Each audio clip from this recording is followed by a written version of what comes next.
à tous, bienvenue pour ce 29e épisode de la 7e saison de Cold Facts, le 4e de la semaine. On n'arrête pas. Il faut dire que la National League nous donne l'occasion de discuter de pas mal de choses avant de revenir sur la victoire de Fribourg-Gotteron qui mène 3-1 dans sa série face à Berne. On a décidé quand même de revenir sur le cas de Gavin Bayreuther, le défenseur du Lausanne Hockey Club, qui était absous, pas de sanction, et pourtant il est entré en collision avec un arbitre. Donc on va discuter de ce cas-là, et puis on va aussi faire une petite séquence, ce qui nous a fait mousser, et rendre un hommage appuyé à Dan Tangnes, qui quitte Zug après 7 saisons, malheureusement sur un 4-0 pour Davos dans ce quart de finale.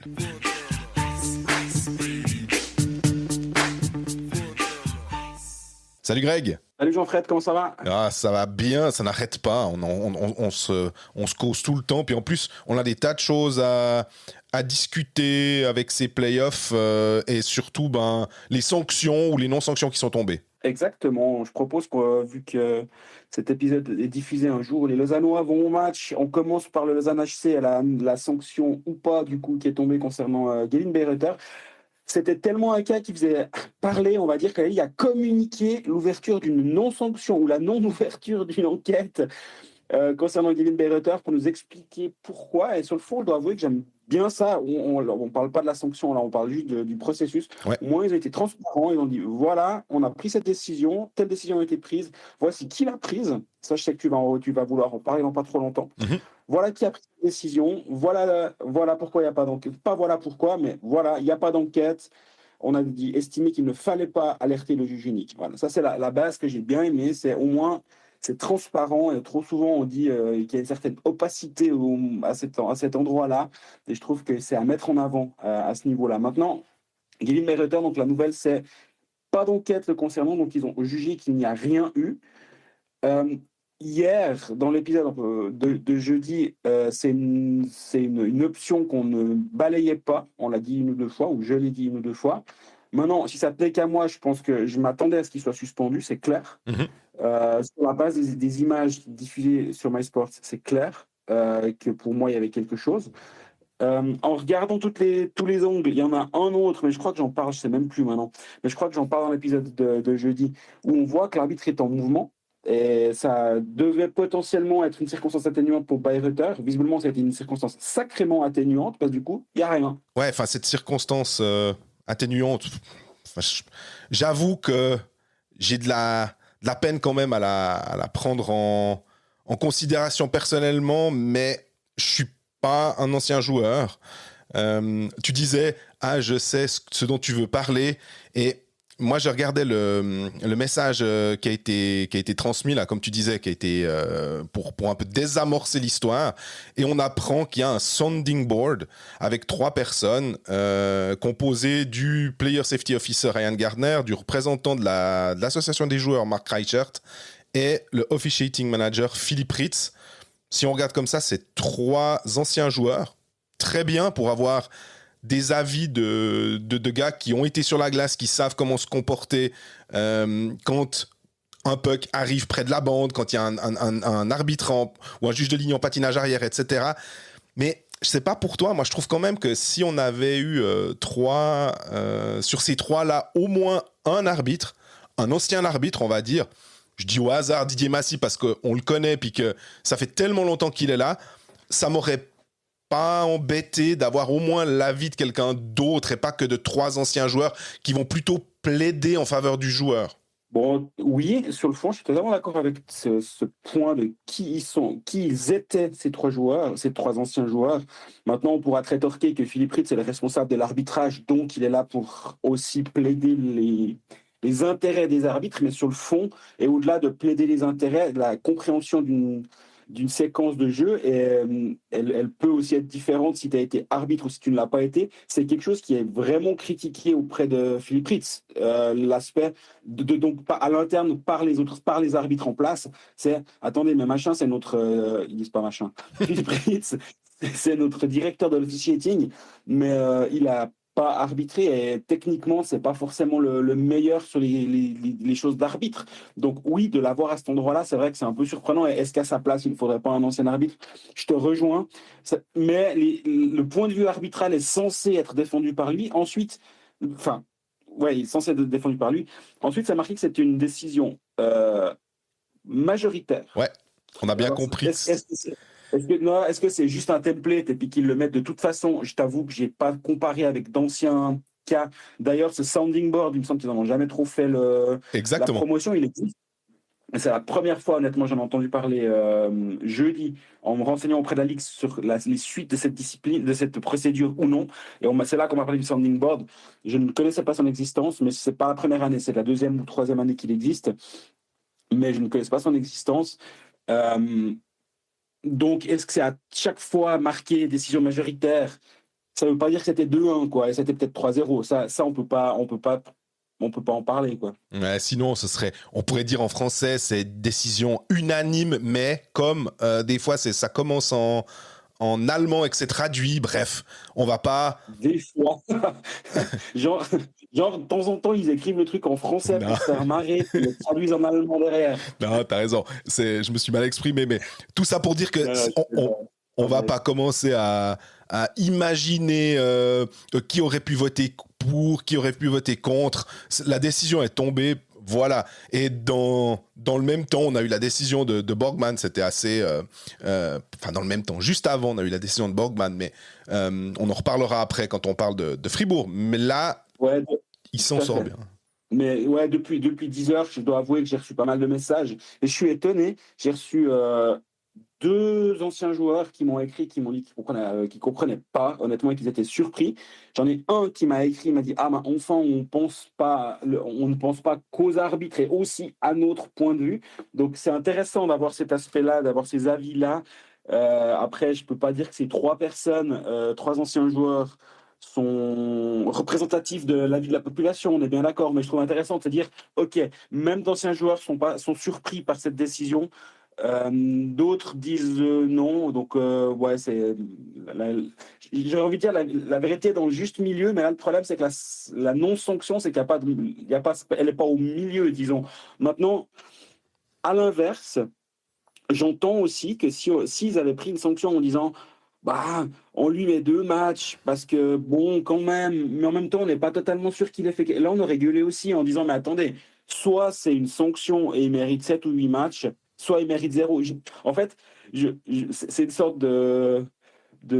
comment dire, c'est comme si j'avais vécu cet épisode avec une sanction à 3 matchs et je nous entends dire, ouais, mais bon, 3 matchs. C'est parce qu'ils ne voulaient pas décider, c'était pour pas énerver d'un côté et pas énerver de l'autre, donc ils ont mis 3 matchs. Je sais pas si tu vois ce que je veux dire. Absolument, puis on disait 3 matchs, enfin c'est moi qui disais 3 matchs, ah bah tiens, ça correspondrait à la fin du quart de finale potentiel si ça va en 7. Ce qui permettrait un peu de dire, bon ben, on l'embête pas pour la demi-finale. Au-delà de ça, on a juste quelqu'un qui a été très prompt à nous envoyer un message ce matin à 10h16, donc à peu près un quart d'heure après la décision du juge, enfin de la non-décision finalement de cette histoire. Thiago Neves qui envoie: quel scandale, un vrai sketch, hâte de vous entendre, avec un smiley qui se marre. Ouais, j'ai reçu pas mal de messages dans ce sens-là également. Et à l'inverse, ce qui est toujours un peu difficile dans ces cas-là, c'est que les gens et je parle pas du tout de ce message en question, hein, mais les gens qui s'offusquent de manière assez, on va dire, pas excessive, mais de manière assez virulente, sont rarement des abonnés du Virage Ouest de la Vaudoise Arena. Et à l'inverse, suivant quelle couleur tu portes, tu vas aussi avoir une tendance à porter des lunettes d'une couleur ou d'une autre. Donc, allez, je suis vraiment embêté et en même temps, bah, maintenant, on va se projeter. Lausanne joue dans quelques heures contre Langnau, son match numéro 5. Est-ce que Bayreuther sera sur la glace? Il peut. Il a le droit de l'être. Ça ne veut pas dire qu'il le sera, parce qu'on rappelle qu'on se posait des questions sur l'alignement en vue de la suite de cette série. Mais en tout cas, ça va faire discuter en Suisse allemande. Je dois bien avouer que je me réjouis aussi un petit peu de voir comment ce sera pris en Suisse allemande. Parce que des décisions où les romans, sans vouloir partir dans le Rushdie-Graben du tout, hein, mais où l'aspect roman a été très virulent, cette décision où, de ce côté-ci de la série, on en faisait tout un foin. Et j'ai l'impression que de l'autre côté, c'était un peu, ouais, trois vaguelettes, on reprend la news et puis basta. Mais là, je me demande, en fait, et j'ai pas la réponse à cette question, et je dois avouer que d'un point de vue intérêt médiatique et professionnel, ça m'intéresse pas mal. Ouais, bon, est-ce que Klaus Saug va nous faire un truc pour... C'est pas du tout ce que je voulais, c'est pas du tout ce que dans ça que je partais. Non, non. Mais oui, ça va être intéressant de voir parce que finalement, j'ai l'impression que depuis qu'on suit ce sport, on a plus souvent été du côté de ceux qui disent ouais, on comprend pas trop, on va devoir essayer de comprendre une décision qu'on ne comprend pas et on est un petit peu énervé. Et là, en l'occurrence, sur celle-ci, si on doit encore une fois prendre le clivage Welsh, non Welsh, je pense que c'est plutôt de l'autre côté que ça va moins comprendre et à voir comment les réactions vont être, quelle réaction il y aura et ça va être assez intéressant de suivre.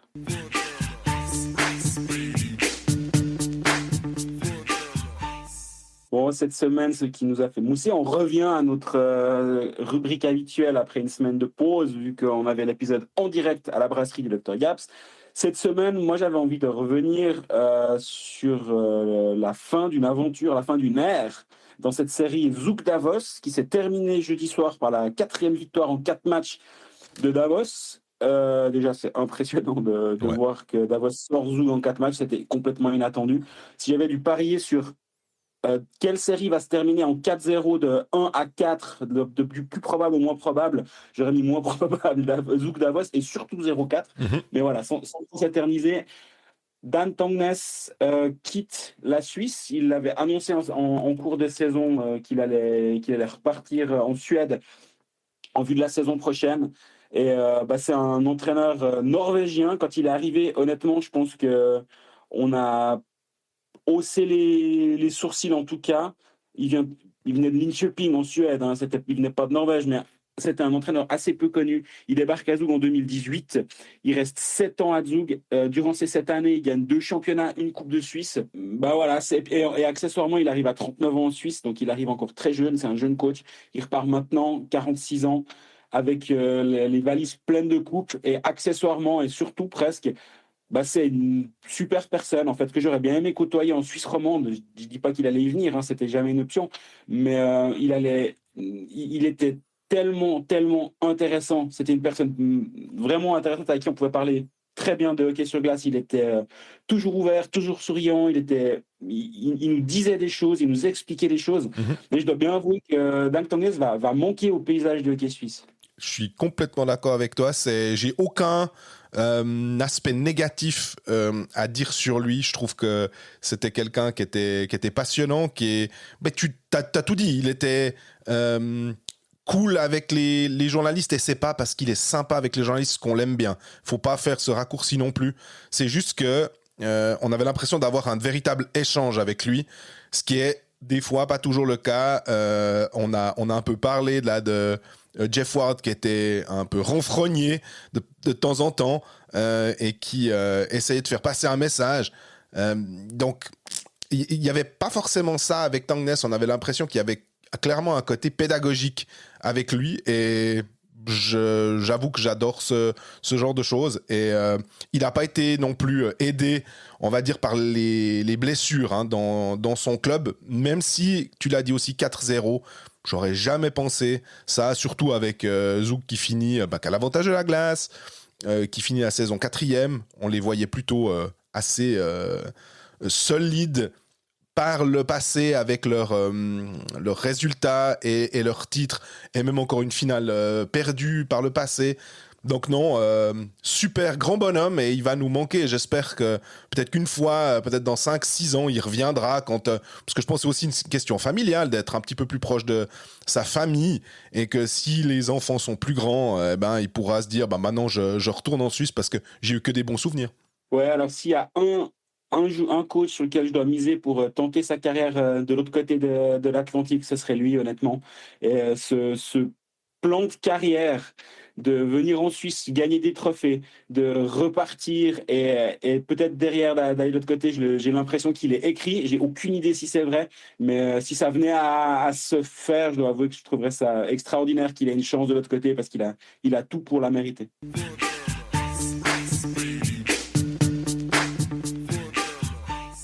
Voilà, on termine cet épisode avec Fribourg-Gotteron. Qui donc mène 3-1 dans sa série, victoire 2-1. Je me suis demandé, Greg, si tu avais mis en touche rapide l'appel de la police, comme tu aimes souvent dire quand il y a des braquages. Là... Alors, ça va aller au-delà de ça. Je voulais te raconter une petite histoire et je te jure que c'est vrai. En rentrant du match, je me suis fait arrêter à la hauteur de la riante commune de Grange-Marnant par un barrage de police. Je me suis dit, il y a deux options. Soit ils sont en train justement de chercher Reto Berra pour le braquage qui a eu lieu, soit c'est Reto Berra lui-même qui va m'arrêter, vu qu'il arrêtait à peu près tout ce qui se passait dans le canton hier. J'aurais pu imaginer qu'il était aussi là, mais non, au final, apparemment, c'était ni l'un ni l'autre. C'était juste un barrage de flics pour faire un contrôle de routine. Ils m'ont demandé où j'allais, j'ai dit à la maison, ils m'ont fait souffler, tout va bien, et puis on est rentré. Donc une soirée finalement qui s'est terminée sans arrêt de Reto Berra à la hauteur de Grange-Marnon. Moi, ce que j'aime, ça me fait juste penser, c'est où est-ce que vous allez ? Évidemment, on n'a pas l'envie de dire « Alors, je me rends maintenant à Winterthur ». Ouais, j'avais envie de passer par Grange-Marnon. Je vous accorde que le chemin est un petit peu spécial, mais voilà. Bref... J'ai failli faire des blagues au sujet de Reto Berra, puis je me suis dit, ouais, bon, on rigole pas avec la police, c'est des gens sérieux, donc restons sérieux aussi. Absolument. Donc oui, Reto Berra a braqué le CP Berne, pas tout seul, parce qu'il a pas marqué les buts non plus, mais pas loin. Mais sinon, oui, c'est un match hallucinant de Reto Berra. Il a 30 arrêts et 29 miracles à peu près, j'exagère évidemment, mais il a beaucoup de gros arrêts. On pense même à celui à toute fin sur Tristan Chervet quand Berne pousse pour égaliser, mais il n'y a pas que. Et aussi, comme toute grande performance de gardien, il a eu sa petite part de chance, notamment quand Thierry Schild arrive à le battre plus ou moins, ça tape à l'intérieur de la cuisse. Finalement, le puck vient mourir sur le poteau. Et voilà, tu fais pas un grand match comme celui-ci sans une petite pointe de chance aussi. Berra l'a eu et ça a permis à Fribourg-Gotteron de mener 3-1. Est-ce que c'est mérité de s'imposer dans ce match-là? Sur ce qu'on a vu dans le jeu, on peut pas dire ça. Mais au final, Fribourg a réussi à être solide derrière. Et au-delà de solide derrière, Fribourg avait le meilleur gardien hier. Parce que tu inverses les gardiens, comme disaient nos amis respectifs, tu inverses les gardiens, il y a 6-1 pour Berne. C'est vrai que si on regarde le 2-1 de Christophe Berchi, où il prend un tir un peu désespéré, honnêtement, il met le puck à la cage en se disant peut-être dans le meilleur des cas, j'aurai un engagement en zone offensive, on peut changer. Et ce qui se passe, c'est qu'il se la dévie un peu tout seul au fond. Je suis même pas sûr que c'était cadré, honnêtement. J'ai pas trop fait attention. J'ai regardé le ralenti, mais c'est même à se demander s'il était cadré. Red de Born, il s'est foutu un autogol tout seul. Enfin, l'autogol, il est forcément tout seul. Mais il s'est mis un autogol. Ça a profité à Fribourg-Gotteron. Moi, j'ai dit, dans un de nos groupes, j'ai mis Rail de Borgne pour dire qu'il n'était pas aveugle, mais pas loin. Pas compris son arrêt là. Puis c'est terrible parce que finalement, il n'en encaisse que 2. Malheureusement, il les encaisse. Un autogol de Nemeth, déviation du patin qui passe. Fribourg a eu une chance insolente mais on peut pas attribuer que à la chance et à Berra. Enfin, faut toujours aller les chercher. Ils ont réussi à tenir quand même au plus fort de la pression bernoise. Donc c'est pour ça qu'on peut pas dire que c'est immérité, évidemment. Quand on regarde le déroulé du match, on se dit quand même, moi il y a une stat j'avais jamais vu ça. Enfin, c'est peut-être trop fort de dire jamais, mais très très très rarement, j'ai pas souvenir en tout cas, d'avoir un 0 tir. C'était 9-0 pour Berne dans le 3e tiers. 0 shoot, ça. Alors, j'avoue que c'est assez rare pour être souligné. J'ai tenté une petite blague à Lars Leuenberger, mais malheureusement, je crois qu'il y a eu un peu de Lost in Translation là au milieu. Mais je lui ai parlé de Catenaccio pour parler de son dernier tiers de Fribourg-Gotteron, mais je crois qu'il en est resté bloqué à Catenaccio, puis il a rebondi là-dessus. J'ai tenté de la replacer une deuxième fois, mais visiblement, il y a eu de la friture sur la ligne entre Lars et moi. Mais oui, dès le dernier tiers-temps, c'est sûr que tu vas être dominé à ce point-là, c'est vrai que moi, je l'ai rarement vu. Mais si tu regardes les stats avancées et les probabilités de victoire, c'est 97,1% de chance pour le CP Berne de gagner ce match et 2,9% de chance pour Fribourg-Gotteron. Mais au final, c'est Fribourg qui s'est imposé. En play-off, on le dit assez souvent, finalement, c'est pas la manière qui compte, c'est le résultat. Et là, le résultat, il est favorable à Fribourg-Gotteron. La pression est vraiment sur les épaules de Berne qui doit gagner les 3 prochains matchs. Tu me diras, ils vont dire qu'on prend match après match, etc. Mais dans les faits, Berne doit gagner 3 fois contre Fribourg-Gotteron. Fribourg n'a pas été la meilleure équipe sur ce match-là. Mais est-ce que ce match est vraiment représentatif de ce qu'ont montré les deux équipes sur la série? Je dirais pas vraiment non plus. Et d'ailleurs, on en parlait avec Leonberger à la fin du match, quand on se comprenait, à d'autres moments, quand on se comprenait. Et il disait, on va vraiment devoir voir à la vidéo ce qui s'est passé, parce que moi aussi, j'ai pas vraiment compris ce qui s'est passé dans cette rencontre et pourquoi l'équipe a joué comme ça et à ce point différemment de ce qu'elle était capable de faire par le passé. Donc c'est intéressant de le voir aussi. Et donc quand on lui posait la question sur quelles sont ses conclusions, il a dit non mais je devrais revoir le match, mais vous pourrez me demander après. Je dis mais il faut qu'on te rappelle à 3h du matin. Alors puis en fait il a voulu botter en touche, mais voilà. Donc toujours est-il qu'à Fribourg on est conscient d'avoir braqué la banque. Tu me diras, pas étonnant, tout le monde l'a vu, mais au final il y a plus qu'à aller en gagner un là-bas, c'est ça? Ouais, et puis quand tu dis braquer la banque, ça me fait penser à cette pub freebank.fr pour renouveler son hypothèque, donc qui passe tout le temps quand il y a les matchs sont en free TV en tout cas. Il n'y a plus qu'à, effectivement, je pense qu'il y aura quand même, si on doit parier là, vu le déroulé de cette dernière partie, je pourrais imaginer quand même que Berne aura un peu plus de chance, ou est-ce que les miracles de Beera vont se poursuivre encore? Alors en tout cas, il marche sur l'eau, donc il y a pas de raison qu'il soit tout d'un coup mauvais. Il y a pas de raison qu'il soit mauvais au prochain match. Aussi bon, ça ce sera à voir. Mais Fribourg, ce qui risque d'être un tout petit peu plus difficile quand même sur la longueur, c'est l'absence de Delarose, qui a été finalement annoncé out pour le restant des playoffs finalement.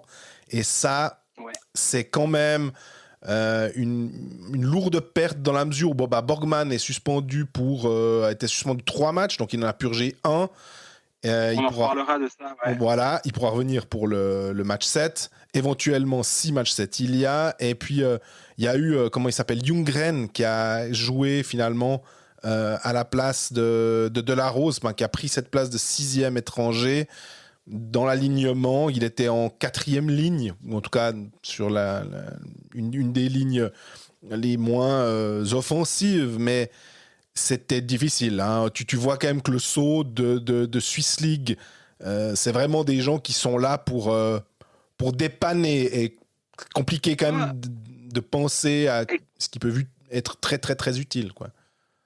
Sur le premier tiers, c'est quand même lui qui se crée la seule occasion de Fribourg-Gotteron. À la 3e minute, ça fait sur son premier shift. Il part sur le côté, il part sur l'aile gauche, il force Heidebrand à faire un gros arrêt. Joli shoot, à part ça avait totalement le poids d'un but. Donc là tu te dis, tiens, ça peut être marrant de voir ce qu'il peut nous apporter pour Fribourg-Gotteron sur la suite. Mm-hmm. Au final, effectivement, il était au centre de cette 4e ligne. Ouais, c'est... Comme tu dis, il est pas là pour faire le nombre, mais pas loin. Après, le vrai remplaçant de Delarose, c'est Walser dans les faits. Vu que c'est lui qui joue en 3e ligne désormais, ça t'affaiblit quand même ta colonne vertébrale, c'est clair. Parce que Walser, en centre de 4e ligne, t'es vraiment bien. En centre de 3, ça devient un poil plus tendu. Mais au-delà de ça, moi, je voulais vite revenir sur la position des gardiens de Berne. Parce qu'on se retrouve avec une question. T'es Jussi Tapola, tu fais quoi? Heidebrand, on va pas se mentir, coûte le match à Fribourg. Mm-hmm. Alors oui, les attaquants avaient le droit d'égaliser aussi en ayant eu autant d'occasions, on est bien d'accord. Mais ce 2-1 qui donne l'avantage à Fribourg-Gotteron et qui permet à Fribourg de cadenasser derrière, il est à 100% à lui. Heidebrand qui ne commençait pas la série, donc c'était pas forcément le choix numéro 1 de Jussi Tapola pour le match 1 à la maison. Là, on se retrouve justement avec un match à Berne, avec un Adam Czarnik qui était à nouveau qui était annoncé absent. Ah, j'ai écrit 3 fois, je crois, Adam Tchernik. Je sais pas si c'est un acteur ou je sais pas comment j'en suis arrivé là. Mais bref, merci. Austin Tchernik. D'ailleurs, il faudra que je m'y fasse parce que quand il sera à Lausanne, j'aurai pas le droit de me tromper tous les 2 jours sur lui, quoi. Austin Tchernik, qui est toujours pas là, il a été annoncé absent. C'est les playoffs. Il n'est pas dans la liste des blessés sur la feuille de match, mais il est annoncé absent. Mais avant le match numéro 3 à Berne, on nous dit quand même qu'il est blessé. Mais il n'est pas annoncé blessé sur la feuille. Bref, on ne sait pas trop, c'est les playoffs et voilà. Mais je peux imaginer que s'il est en santé, ça va poser des questions à Tapola. Parce que est-ce qu'il repart avec Vutriche en se disant « Ouais, mais Tchernik va quand même nous être utile offensivement. » Et on vient de voir qu'offensivement, on a un poil peiné. Ça pourrait leur faire du bien au CBR de pouvoir compter sur lui et donc de renvoyer Vutriche. Mais Vutriche, dans quel état il est après avoir commencé la série, perdu, renvoyé en tribune, c'est pas forcément évident. Mais après, je dis pas par là qu'ils ont cramé Vutriche en le sortant pour le match numéro 2, mais mentalement, je pense que c'est pas non plus évident pour lui. Est-ce que, maintenant que tu as Mateva qui joue quand même ces 9 minutes, est-ce que tu peux te permettre, à la rigueur de mettre Vermin, de laisser Vermin en attaque finalement, et puis de partir avec tout en laissant finalement Klok et Nemeth, parce que j'ai l'impression que c'est impensable de pas les avoir les deux. Le Felunter Sander finalement, Kinchi Kreis, je trouve que ça va, faut pas, tu peux pas dire oh mon Dieu, je suis tout perdu, je suis obligé de mettre Vermin en attaque. Ouais, ça va, je suis obligé de le remettre à son poste de base. Bon, on parle quand même de Joël Vermin. Je suis pas forcément d'accord avec toi sur Nemeth. Pour moi, Nemeth, tu peux t'en passer en fait sur la série qu'il fait, pas globalement. Oui. C'est un tout bon défenseur de la ligue, mais sur cette série, est-ce que franchement, il a justifié une place inamovible dans le line-up? Moi, je suis pas sûr et je parle pas du tout par rapport au fait qu'il a mis un autogol. Ça, c'est il est devant le but, il est en position, le puck lui rebondit dessus.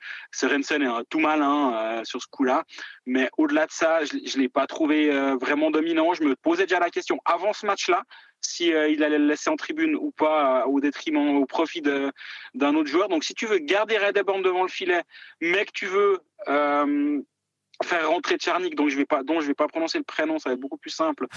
Est-ce que justement tu sors Nemeth en te disant Vermin revient derrière avec Mateva, tu l'as dit aussi, qui joue quelques minutes et qui joue tout à fait solide depuis qu'il est là. Ça peut être une option pour Berne. Hein. Maintenant, l'autre question, et on l'a juste effleuré pour l'instant, c'est comment Fribourg va faire. Pas comment, ils n'ont pas le choix. Mais sans Borgman, on a appris ce vendredi matin la suspension. On en a beaucoup moins parlé parce qu'après, il y a eu les histoires Bayreuther dont on a déjà discuté. Mais Borgman suspendu 3 matchs. Sur le moment de l'action à la patinoire, je dis directement à la personne à côté de moi, de la douche, quoi. C'est bon, on n'en parle même pas. Il va être renvoyé au vestiaire et à la douche. Ça fait aucune discussion.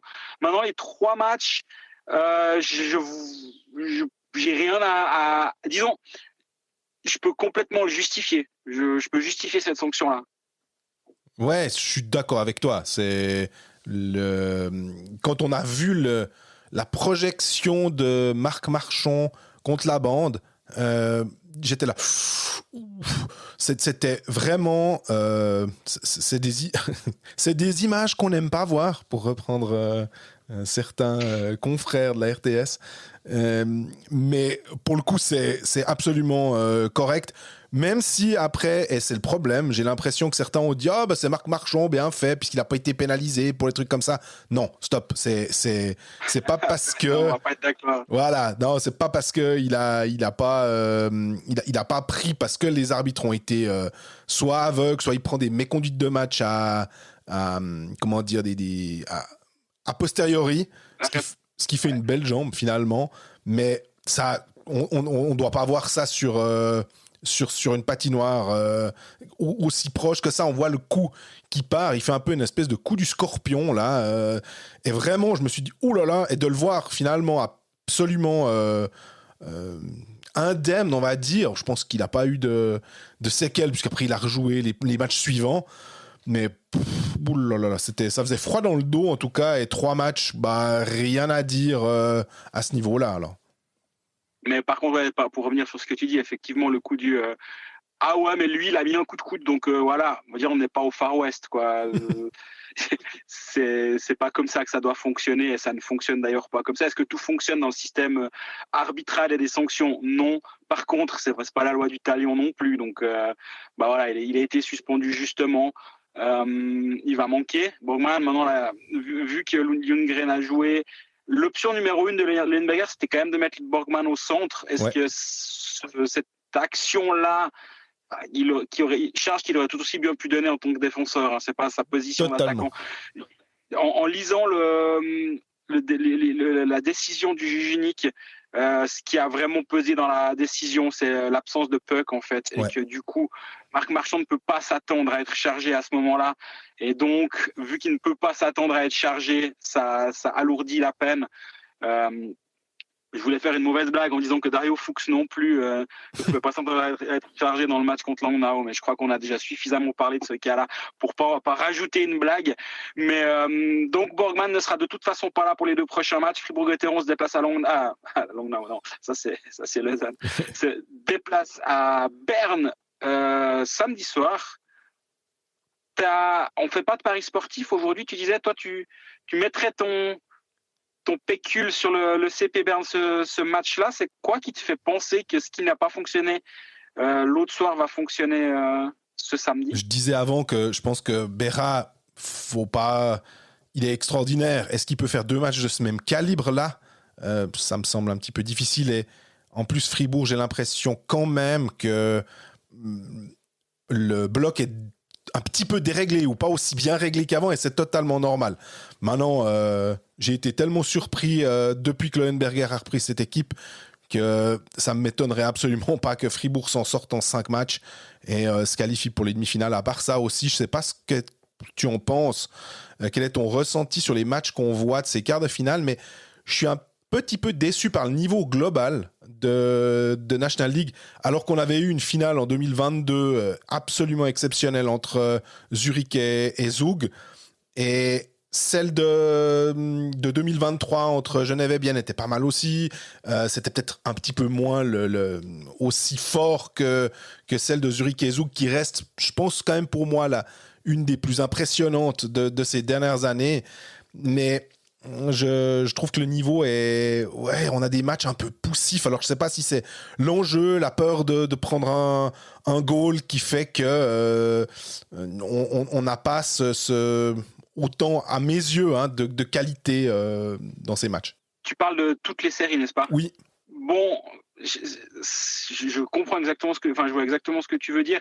Après, moi, ce que je trouve quand même dans ces quarts de finale, tu as quand même 2 séries qui sont sur le papier, et c'est pas le cas forcément sur la glace, à part pour peut-être l'une des 2, mais tu as deux séries où clairement une des 2 équipes est outsider, donc c'est Lausanne Langnau et Zurich Kloten, et je peux concevoir que Kloten et Langnau ne commence pas le match en se disant ce soir on va amuser la galerie. Déjà, en plus à Lille-Fils il n'y a pas de galerie, mais on n'est pas là pour l'amuser, et donc forcément tu n'auras peut-être pas le même niveau technique que tu peux avoir, sans dire que c'est des peintres, hein, mais forcément, il y a une intention dans le jeu qui est peut-être différente que ce que tu compares finalement. L'autre série, on a un Zug qui a la ramasse. On en a parlé avec dans la petite séquence juste avant. Zug à la ramasse. Davos a été très solide. Je l'avais pas vu venir à ce point-là des 2 côtés. Hein, le Davos solide et le Zug pas solide. Donc là aussi, j'arrive à justifier, vous comprendre pourquoi c'est peut-être pas aussi enthousiasmant que tu peux l'espérer et que le public peut espérer, on est bien d'accord.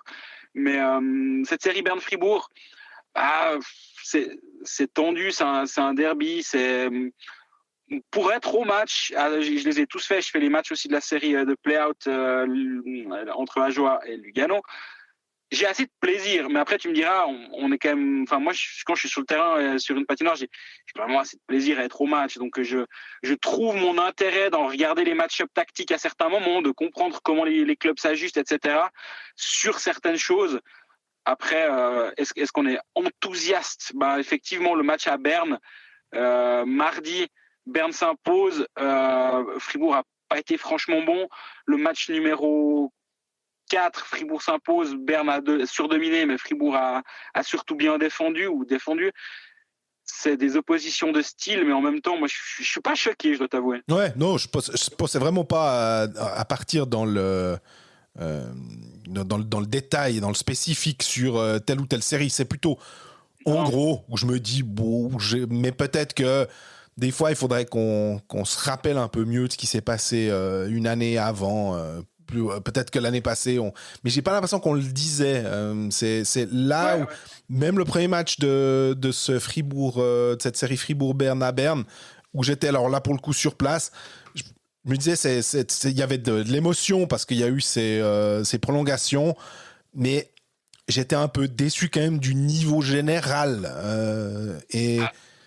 Alors que sur le deuxième, Fribourg était bon. Ouais, je voulais dire, si vraiment tu veux te faire une piqûre de rappel de ce qu'on a aussi vu dans ces quarts de finale, tu peux aller regarder la première demi-heure du Fribourg-Berne de dimanche, quand Fribourg a roulé sur Berne. Et c'est là où c'est justement étonnant des fois de comprendre ou de voir les dynamiques que ce Fribourg-là, avec, alors à l'exception de Delarose, mais j'arrive pas à me dire que c'est l'absence de Delarose qui grippe à ce point-là la dynamique, mais c'est la même équipe qui est capable à la fois de vraiment étouffer Berne et à la fois de se faire étouffer par la même équipe. Et quand on nous dit justement, tout se joue sur les petits détails, des fois il faut pas grand-chose pour que ça bascule d'un côté comme de l'autre, là on est en plein dedans finalement.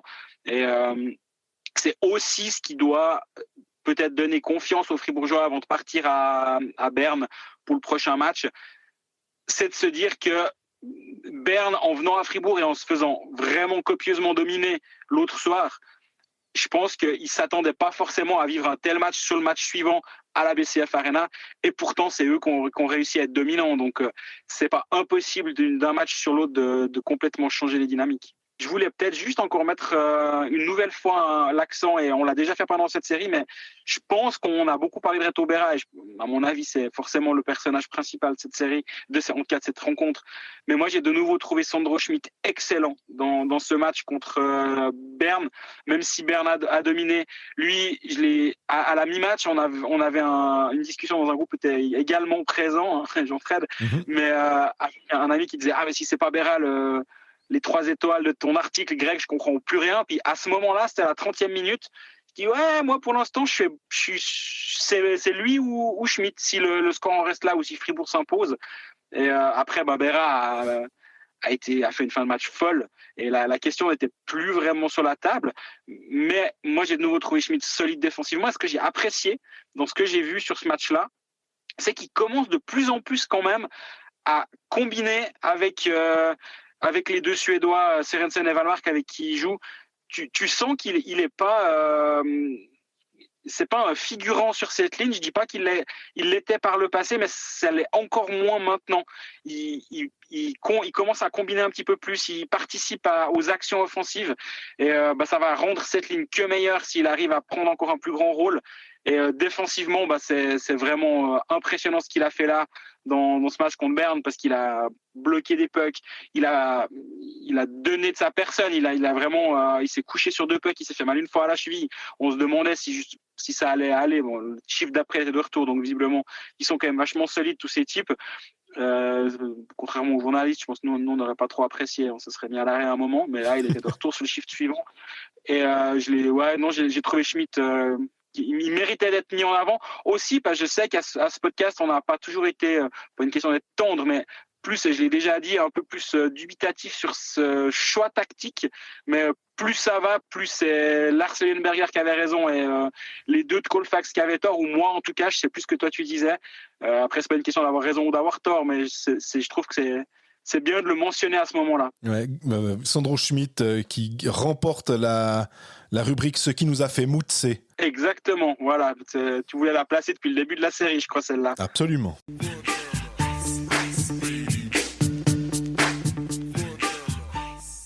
Je crois que c'était une bonne fin pour cet épisode, en espérant que le son était à la hauteur. On l'a enregistré en 2 fois, avec un petit déplacement au milieu pour ma part, vu que je suis en route pour Porrentruy pour le match contre Lugano. Donc on fait au mieux pour vous proposer des épisodes, même si c'est pas toujours aussi confortable peut-être que d'habitude.